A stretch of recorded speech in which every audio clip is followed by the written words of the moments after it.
Karena memang ya hidup itu seperti inilah. Pasti kita semua akan mengalami kematian. Cuma inginnya kita ya hidup itu ya sehat. Ya, terus kalau mati itu ya tidak punya utang. Karena berat nanti utang.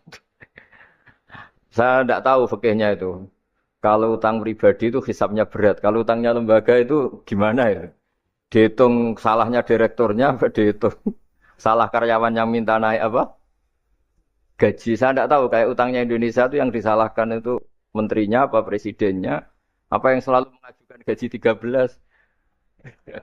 Tidak tahu itu. Karena di kitab tidak dibicarakan. Yang dibicarakan utang-utang apa? Pribadi ya. Kalau yang utang-utang lembaga negara itu nanti tak tanyakan malaikat auditornya ini gimana cara apa? Itu yang disalahkan menterinya, apa presidennya, apa direkturnya, apa pengajuan proposal itu. Nah, singkat cerita itu kalau ngadepin kematian atau sebenarnya yang ngadepi kehidupan juga kita ini. Inna sholati wa nusuki wa mahyaya napa wa mamati lillahi rabbil alamin. Saya bicara ilmunya kiai. Misalnya si A itu sebenarnya sudah ditulis dia mati karena kecelakaan. Yang satu ditulis mati karena sepuh, karena tua. Gitu. Yang satu mati karena tersedak, yang satu mati karena ngelindur. Mungkin yang satu mati karena tenggelam. Sehingga sebetulnya andekan kita melihat Loh Mahfud, kita ini ya naif. Saya berkali-kali ngaji bilang, kadang kita ini takutnya sampai angking takutnya dari motor ngelamun, gara-gara ngelamun gitu.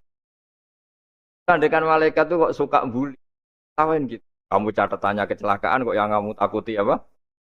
Covid.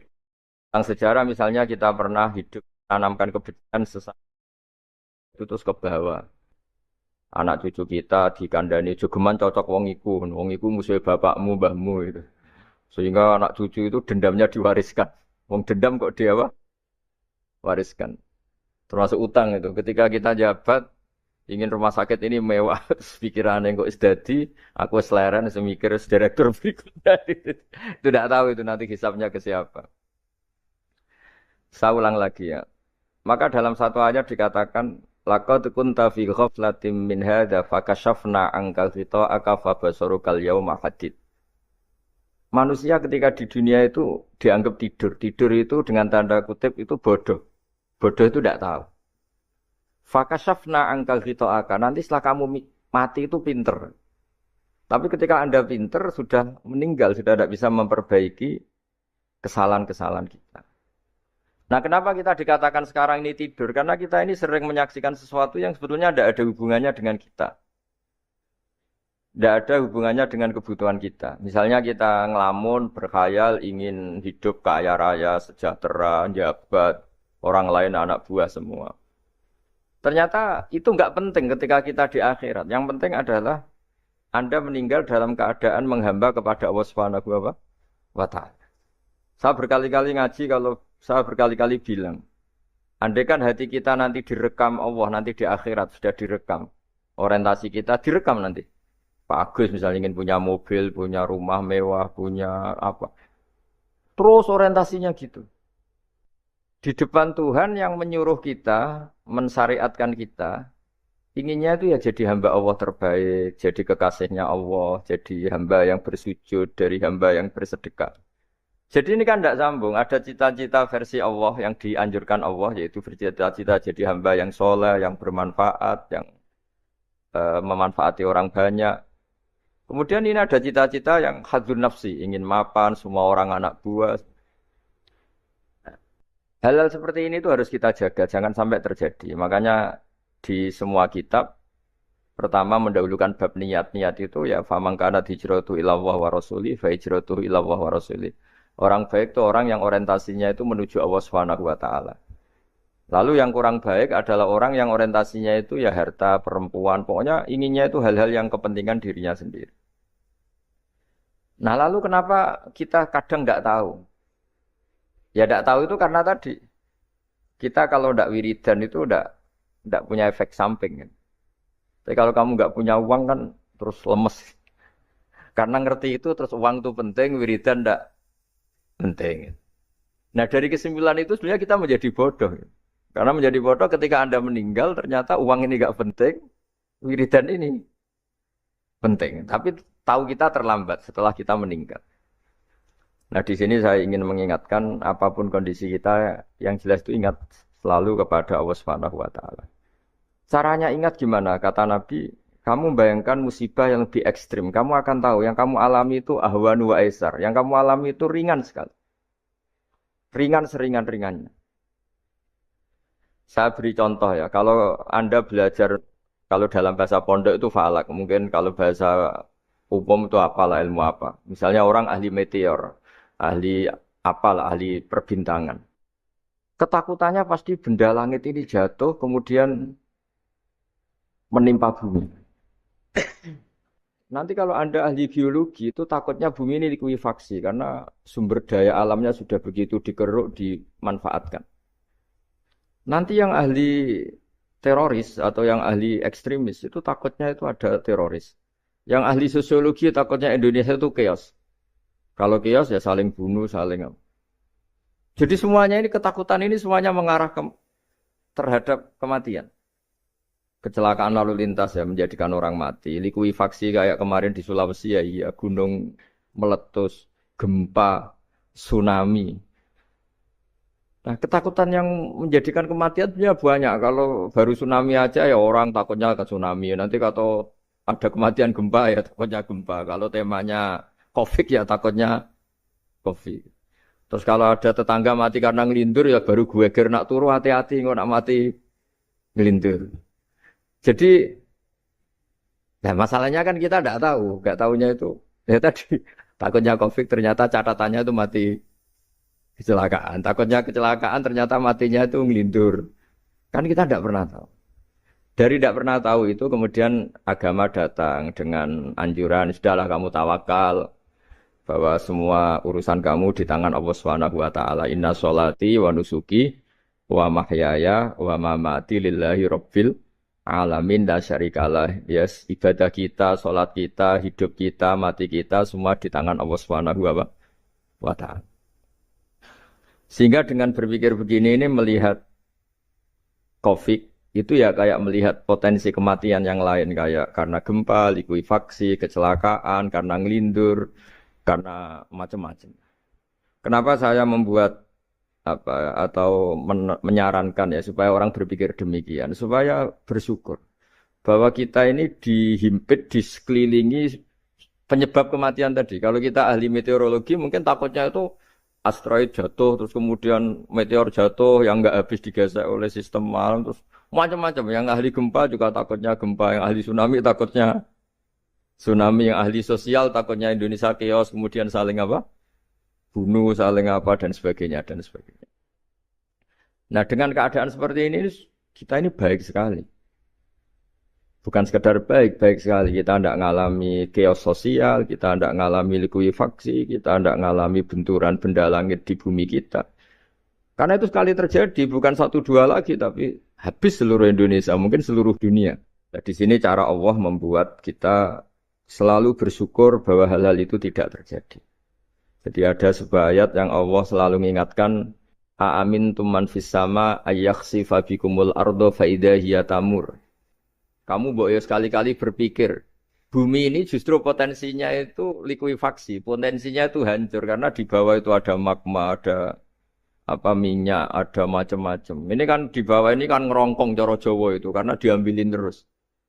Piro-piro diambil ya ini ya ono masih bisa dipakai.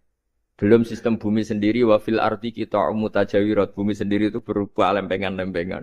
Setiap saat itu potensinya geser, sekali geser ya jadi gempa. Terus belum benda langit yang potensinya juga jatuh, sekali jatuh ya habis kita. Jadi yang kita ini dikepung sekian potensi yang bisa menghancurkan kita. Tapi nyatanya mulai Nabi Adam sampai sekarang itu ada kehidupan, ada khayal. Sing Joko ya kepengen payu rabi. Mungkin sing wis payu rabi ya mbah kepengen mbah roh. Macam-macam lah. Tapi yang jelas itu wong dikepung kematian kok ya khayalnya masih tinggi gitu. Lah enggak pernah ngayal ya orang yang utang ditagih itu, gak kober ngayal. Soalnya wedine tanggal kredit itu. Tapi ini saya cerita supaya orang Indonesia itu ngerti lah bahwa yang ngepung kita itu tidak hanya COVID. Banyak. Makanya orang Arab itu kalau ngendikan itu wa man lam yamut bisayfi mata bi ghairihi ta'addadatil asbab wal maut wahidu. Karena orang Arab itu kan dulu Arab sebelum Islam itu kan satu kabilah nyerang kabilah yang lain. Wah itu kan harus butuh orang-orang tangguh. Karena dulu sistem rezekinya kayak sistem Indonesia dulu lah. Kerajaan ini nyerang ini supaya satu kerajaan punya eksistensi harus mengalahkan kerajaan yang lain. Bahkan cerita-cerita itu sama lah di Indonesia di mana-mana. Nah itu pemuda-pemuda yang gagah berani itu karena punya pegangan tadi. Wa man lam yamut bisayfi toh mata biwirihi. Kalau kamu tidak mati di medan perang ya tetap aja mati juga. Sehingga mereka kendel gitu kata cerita orang dulu. Ta'addadatil asbabu wal mautu wahidu. Sebab kematian bisa macam-macam, tapi kesimpulannya tetap saja namanya mati. Kalau versi Kiai itu kematian itu dianggap hal yang sebetulnya ada versi Kiai ya, semua orang tahu lah pasti mati itu. Cuma inginnya mati itu kan macam-macam. Inginnya ya setelah kaya, terus setelah mapan, terus menangi anaknya mapan, cucunya mapan gitu. Terus itu pun sebetulnya ada siap mati juga. Tapi ya tetap mati gitu. Jadi saya punya cerita, saya akan cerita yang lucu-lucu ya supaya enggak tegang ya menghadapi kematian. Dulu itu kroni itu ya sudah ada. Jadi Nabi itu ya punya kroni, tidak hanya pejabat. Nabi itu punya kroni. Nabi Sulaiman itu bisa terbang. Ya mulai dulu manfaatkan angin. Jadi angin itu mulai dulu memang luar biasa. Dimanfaatkan orang sekarang mulai tenaga angin, pakai rem angin. Mulai dulu angin itu luar biasa. Nah itu teman dekatnya Nabi Sulaiman tuh ya agak sopan tuh bilang gini. Itu Pak Nabi itu kalau nanti ada malaikat Israel, saya pinjam anginnya supaya tidak bisa ngejar saya katanya. Jadi mulai dulu ndak hanya pejabat, Nabi pun ya punya teman yang agak-agak gimana itu. Suatu saat malaikat Israel disuruh nyabut orang, misalnya namanya siapa lah. Nanti saya sebut ada yang tepaan sama nanti tersinggung, ya semuanya siapa gitu. Yang jelas namanya ada Agus tidak Bambang karena bahasa Arab. Itu orang ini cabut di India. Nabi Sulaiman kira-kira ya di Palestina lah kira-kira. Si orang ini ternyata di dekat Nabi Sulaiman. Nah karena Nabi itu kan orang hebat lah. Sehingga malaikat ya kadang silaturahim ke para Nabi. Israel sendiri ya kadang-kadang silaturahim ke para Nabi. Silaturahim yang paling enggak disukai ya silaturahimnya malaikat Israel. Datang ke Nabi Sulaiman. Sebenarnya niatnya silaturahim. Ternyata ketemu orang itu. Kaget malaikat. Waduh ini gimana ini? Kok saya disuruh nyabut di India, kok orangnya di Palestina. Nabi Sulaiman kira-kira di kawasan Palestina, di wilayah yang katanya Israel itu. Karena Palestina kita tahu kan, menurut pemerintahan Israel itu wilayah Israel, menurut Palestina pemerintahan apa? Palestina. Tapi Indonesia alhamdulillah sampai sekarang itu nggak mau atau tidak punya hubungan diplomatik dengan apa? Israel. Sehingga kita harus mengistilahkan Palestina untuk warga Indonesia. Kaget malaikat ini katanya disuruh nyabut di India kok ada di sini. Nah si Kroni ini, si orang yang itu melihat malaikat Israel, entah kenapa kok dia bisa melihat itu. Mungkin punya kekuatan tertentu karena dekat Nabi. Kaget ya. Malaikat melihat dia karena janggal ya. Disuruh nyabut di India ke orangnya di Palestina. Si orang ini melihat malaikat juga takut. Malaikat itu punya hawa yang luar biasa. Akhirnya bilang ke Nabi Sulaiman, ya Nabi Allah tolong pinjemin saya angin untuk saat ini juga saya bisa terbang ke India. Dipinjemin sama Nabi Sulaiman. Akhirnya orang itu sampai ke India. Dikira angin itu sudah segala-galanya sampai India. Terus malaikat senyum, seneng dia. Wah ini sesuai protokol. Karena andai kan orang itu tetap di situ, malah malaikat gak berani ngambil. Karena prosedurnya harus ngambil di India. Jadi andai kan dia tetap diam di situ, sebenarnya malah gak masalah. Karena gak sesuai apa? Panduannya harus karena dia terbang di India, malaikat itu nyusul ya terus diambil karena sesuai apa? Ya, sesuai perintah harus memang diambil di India. Lalu Islam itu mengajarkan aksiru min dzikri hadhimil ladzat. Kamu harus banyak ingat mati. Tapi uniknya Islam itu menyuruh ingat mati itu disuruh justru semangat hidup. Karena kita butuh bekal itu.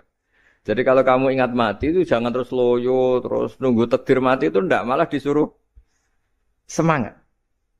Nah, tenaga medis semangat mengobati pasien, yang pasien juga semangat apa? Mensupport dirinya supaya punya keberanian hidup. Orang Jawa nunggoni anak, nunggoni putu. Kalau saya sebagai kiai ya nunggoni santri, nunggoni umat. Jadi ingat mati itu justru dengan cara mencintai hidup. Karena hidup ini adalah bekal kita untuk sanggup ketemu Allah Subhanahu wa taala. Kadang-kadang bekal itu mudah sekali. Ada orang nakal gara-gara minumin anjing yang baru haus, sama Allah dimaafkan.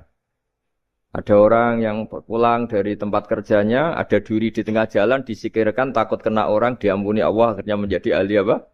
Surga.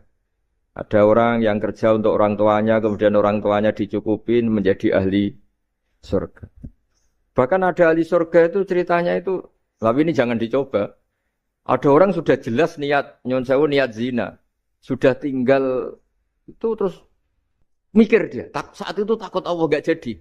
Barokahnya gak jadi langsung dia jadi ahli surga. Sarannya gak jadi loh. Tapi ya tidak usah dicoba. Itu kalau keterusan masalah. Jadi Islam itu menganjurkan ingat mati, tapi justru dengan cara mencintai kehidupan. Karena yang jadi referensi Allah nanti di akhirat adalah perilaku kita, amal kita zaman apa? Hidup. Jadi disuruh ingat mati, tapi justru dengan cara sangat mencintai apa? Kehidupan. Lalu yang dinamakan kehidupan itu apa? Ya kita-kita ini. Ada yang mengkhidmati agama, mengkhidmati orang sakit, mengkhidmati itu ya berbakti, membantu, ada yang nata lalu lintas, ada yang nata keamanan, kayak Pak Polisi, ada yang nata keuangan, kayak Kemenku, macam-macam. Semuanya harus kita cintai, profesi-profesi yang oleh Islam dianjurkan untuk kita nekuni itu. Jadi saya mohon lewat cerita ini orang itu tidak fokus takut COVID. Kasihan COVID kan jadi tersangka pembunuh sendiri. Padahal di kampung-kampung orang lugu-lugu yang saking nggak ngertinya itu kalau dikasih sumbangan tuh katanya itu salam neng Covid matur nuwun. Itu ribet kalau orang lugu-lugu itu. Dikira Covid itu satu makhluk atau manusia yang apa? Nyumbang itu. Jadi saya mohon semohon-mohonnya, seminta-mintanya sampean harus ngitung nikmat lah. Dengan sistem meteor seperti itu di langit tidak jatuh ke kita. Sistem bumi yang sudah ngerongkong gini tidak likuifaksi. Terus di dunia ini banyak kimia, banyak racun. Itu kalau misalnya meledak kemudian dibawa angin, mungkin matinya lebih massal. Ternyata semua itu tidak terjadi. Artinya nikmat yang sekarang kita dapatkan, kita nikmati sekarang itu jauh lebih besar ketimbang ketakutan kita. Nah, ini Islam selalu menganjurkan fadzkuru ala Allah la'allakum tuflihun. Selalu ingat sisi-sisi nikmatnya Allah. Kamu jangan hanya sisi wah kita dikepung Covid, kita punya istri judes, punya anak enggak nurut, punya atasan sadis, punya anak buah enggak loyal. Kalau gitu terus ya kamu enggak berani hidup. Yang diingat masalah. Itu salah, hidup seperti itu salah menurut Islam. Yang Islam menganjurkan fadzkuru ala Allah. Kamu ingat sisi-sisi nikmatnya Allah, bukan sisi-sisi kita hidup itu Saya cerita ringan tapi supaya diingat-ingat. Jadi kalau kita yang nekuni, saya tadi kan sudah bilang, kita kiai yang nekuni ilmu itu, ya tadi kita agak fokus bicara Covid. Inna Allaha yumsikus samawati wal ardo antazula wala in zalata in amsakahuma min ahadim min ba'dih. Kalau kamu ahli meteorologi kan melihat ini jatuh jumlahnya besarnya sekian. Ini kalau digesek oleh atmosfer paling masih sekian kayak kemarin Januari kan hujan meteor yang sering kena Lampung kemarin. Terus di mana-mana mesti takut kamu itu. Kalau kamu ahli gempa takutnya itu ya pergeseran lempengan bumi. Kalau kamu ahli tsunami ya takutnya tsunami. Kalau ahli sosiologi ya takutnya chaos sosial ya sama, kamu medis ya takutnya penyakit yang menular, penyakit seperti ini. Oke, kita sekarang fokus menghadapi Covid dan kita selalu berharap supaya Indonesia terbebas dari apa? Covid dan musibah-musibah yang lain. Ya tadi apa gunanya terbebas dari Covid tapi chaos sosial Kayak apa terus kita? Sehingga Islam selalu mengajarkan harus disyukuri lah bahwa kita sekarang alhamdulillah kita hidup harmonis. Kita kata Mbah Mun Bhinneka Tunggal Ika itu dingendikakno terus. Saya punya sekian cerita ulama-ulama yang unik yang punya nasihat itu. Jadi ada orang kaya raya dulu temannya banyak, anak buahnya banyak. Suatu saat dia miskin terus gak ada yang berkunjung. Terus dia ngeluh, curhat ke ulama itu. Ketika saya kaya yang berkunjung banyak, ketika saya miskin kok nggak ada yang berkunjung. Kurang ajar betul teman-teman saya. Terus kata kiai itu lucu kalau yang ada nih. Ya bagus gitu dong ketika Anda miskin sudah ada yang berkunjung. Loh kok bisa?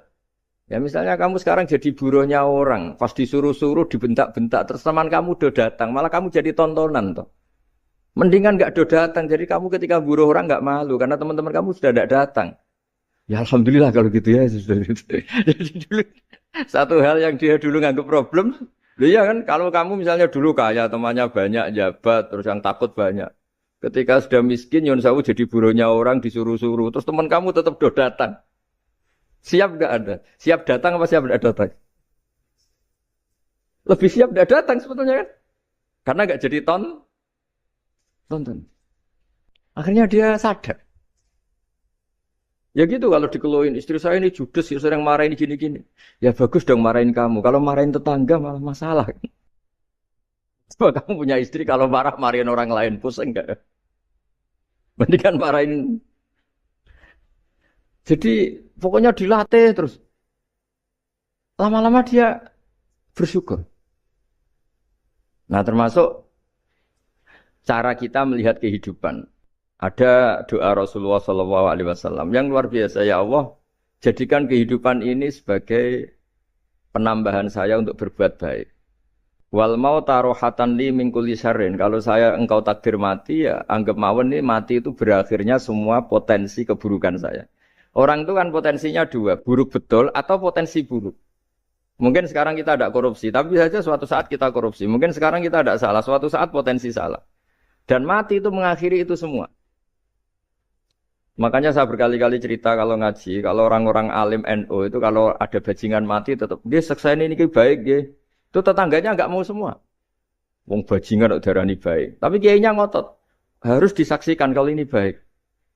Akhirnya mereka bilang ya baik-baik. Padahal di hati kiainya sudah tidak bisa garong lagi, tidak bajing lagi. Ya baiklah gitu. Jadi sehingga orang-orang soleh itu melihat hidup itu ya biasa, melihat mati itu biasa. Karena hidup adalah sarana kita menambah kebaikan dan mati adalah akhir dari segala keburukan kita atau potensi keburukan kita. Jadi Islam itu mengajarkan kita gimana menghadapi kehidupan, juga gimana menghadapi apa? Kematian. Jadi saya ulang lagi itu ajaran-ajaran Islam yang luar biasa. Jadi ij'alil hayata ziyadatan li fi kulli khairin wal mauta rohatan li min kulli syarrin. Jadi hidup menambah kebaikan, kalau kita mati anggap saja mengakhiri semua buruk kita kalau kita sedang buruk atau potensi keburukan kita. Terus yang terakhir masalah air. Air itu sumber kehidupan. Di antara Allah mengingatkan kita adalah kul ara'aitum in asbaha ma'ukum ghoron famayyatikum bima immain. Bumi ini kan bawahnya ada magma, terus ada air. Normalnya air itu enggak ada. Secara teori itu normalnya air itu enggak ada karena bumi itu kan kalau ada air kan meresap. Sudah meresap bawahnya itu ada minyak, ada magma, harusnya air itu tersedot habis. Tapi orang saking angkuhnya, saking cueknya, ngira air itu malah potensinya itu abadi. Sebetulnya kalau menurut teori alam, air itu gampang hilang kan. Diletakkan di bumi, ya bumi itu meresap. Nanti bawahnya itu ada minyak, ada sebagian ada magma, ada macam-macam lah. Jadi potensi air itu harusnya nggak ada malah kalau melihat sistem itu. Tapi karena Allah saking rahmannya, air ini dijaga sedemikian rupa tetap ada. Kalau melihat sistemnya kan normalnya malah nggak ada. Makanya Allah selalu mengingatkan, in asbahama ukum ghoron. Suatu saat air yang kamu pakai, yang jadi sumber kehidupan itu bisa saja tahu-tahu hilang. Mungkin tersedot oleh panas bumi atau corong Jawa niku nyeresep entek atau gimana lah cara Allah menghilangkan.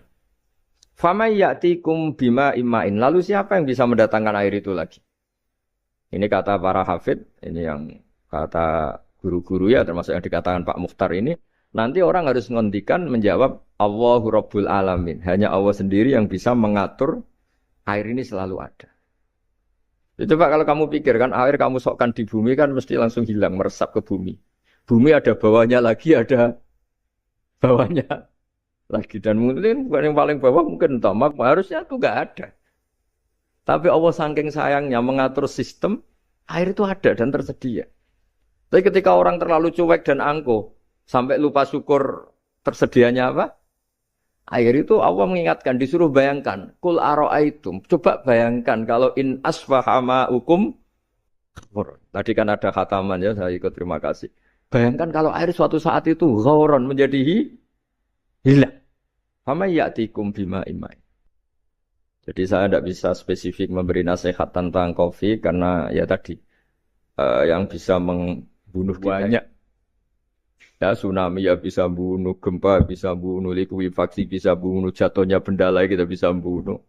Takut tanggal utang kaget ya bisa bunuh. Macam-macam. Semacam-macam lah ngelindur ya. Kemarin mudik aja yang sebelum tertata rapi aja mudik aja berapa kemarin kalau ada apa mudik Lebaran yang tahun berapa 3 tahun yang lalu apa 4 tahun yang lalu dulu. Saya mohon ketakutan kita adalah yang hakikat adalah takut jadi hamba yang tidak baik. Itu yang harus jadi ketakutan sejati. Takut kita di mata Allah tidak jadi hamba yang baik sehingga kita jauh dari Allah Subhanahu wa ta'ala. Karena cita-cita terbesar kita dan cita-cita terbaik kita adalah jadi hamba yang diridhoi Allah Subhanahu wa ta'ala. Sebaliknya ketakutan kita sejati adalah takut su'ul khotimah, takut jadi hamba yang tidak baik. Kita inginnya adalah assalamu alaina wa ala ibadillahis sholihin. Yang berhak mendapat keselamatan dunia akhirat adalah orang-orang atau hamba-hamba yang soleh. Ya tadi untuk menjadi soleh itu gampang di Islam itu. Tenaga medis, nolong pasien ya ibadah. Pasien husnudzon sama dokter ya ibadah. Mengelola hidup, ingin hidup ya ibadah. Anak ngurus istri ngurus. Pokoknya anak yang ngurus keluarganya juga ibadah. Semuanya itu di Islam itu asal tidak maksiat itu dianggap apa? Ibadah. Dan untuk orang menjadi kekasihnya Allah kayak tadi. Ada orang yang karena ngerawat hewan dijadikan walinya Allah. Menghilangkan apa duri atau pengganggu di jalan jadi kekasih Allah. Itu cerita-cerita itu semuanya ringan. Bahkan tadi ada yang cerita sekedar ingin maksiat dan tidak jadi. Dalam Islam itu kan gitu, orang yang merencanakan maksiat kemudian tidak jadi, itu ditulis pahala. Jadi gampang sekali untuk menjadi orang soleh dalam apa? Islam. Kalau tidak bisa itu semua, kata Nabi, takufus syarroka anin nas, fa inna sodaqotun minka ala nafsik. Kalau tidak bisa berbuat baik sama orang lain, yang penting tidak mengganggu orang lain. Terus kan enak, seturu, ngomah, ngelamun, bengak-bengok dewe, coba banter-banter. Nak bengok-bengok, banter-banter kan ganggu tonggo. Itu asal tidak ganggu orang lain. Takufus syarroka anin nas. Kamu jangan sampai efek buruk kamu berakibat pada orang lain. Itu juga fa'innaha sodaqotun minka ala nafsik. Itu ya bagian dari sedekah kamu. Taruh saja misalnya kalau secara ilmu medis, misalnya kita ini kok dinyatakan positif COVID, secara ilmu medis nggak boleh ketemu orang lain, terus kamu diisolasi.